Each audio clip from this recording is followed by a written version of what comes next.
Here is something that will probably bother you. The top 1% of Americans now own more wealth than the entire middle class combined.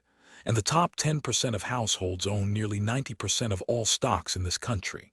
Meanwhile, a majority of millennials between 21 and 32 have literally nothing saved for retirement. Zero. Not a small amount. Nothing. So what is actually going on? And more importantly, how do you make sure you are not one of the 90% who never builds real wealth?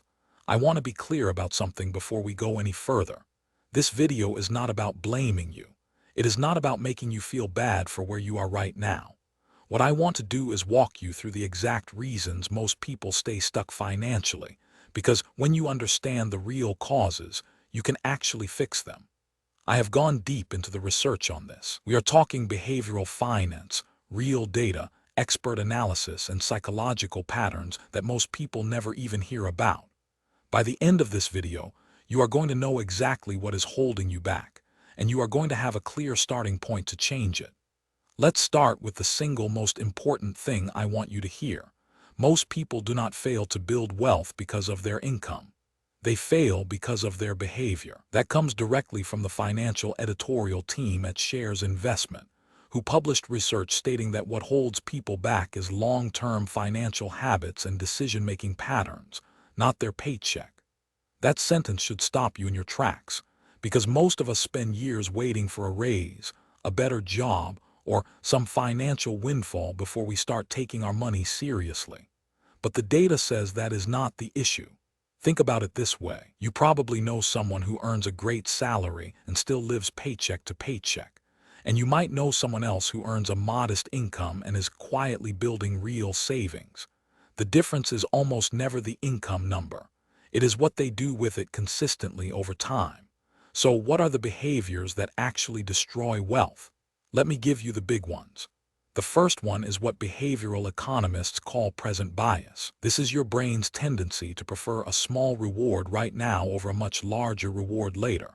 It is hardwired into us. Jago Investor published a detailed breakdown of this trap in May 2025, and it perfectly explains why so many smart people with decent incomes still end up with nothing saved. You tell yourself you will start investing next month. Next month becomes next year. Next year becomes a decade of lost compounding. Present bias is not laziness. It is a psychological trap, and it is incredibly powerful.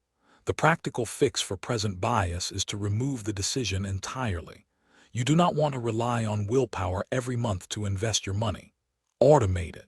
Set up an automatic transfer to your investment account on the same day your paycheck hits. If the money moves before you even see it, your brain does not experience the loss. This one habit alone has been called one of the most effective beginner strategies for wealth building by multiple financial experts, including the team at Rich Dad. Automating consistent investing into low-cost index funds is the baseline strategy that works for almost everyone. Now let me talk about debt, because this one gets misunderstood constantly. People treat debt as a normal part of life. They manage it, shuffle it around, make minimum payments, and never actually eliminate it. But here is how you should think about debt. Every dollar you pay in interest is a dollar that is not compounding and growing for your future. The California Department of Financial Protection and Innovation, a government financial education source, literally describes debt as missed opportunity and lists paying it off as the first step to building generational wealth. Now, I am not saying debt is always evil. A mortgage on an appreciating property, a student loan that genuinely increased your earning power, these can make sense. But consumer debt, credit card balances, high-interest personal loans, these are wealth killers.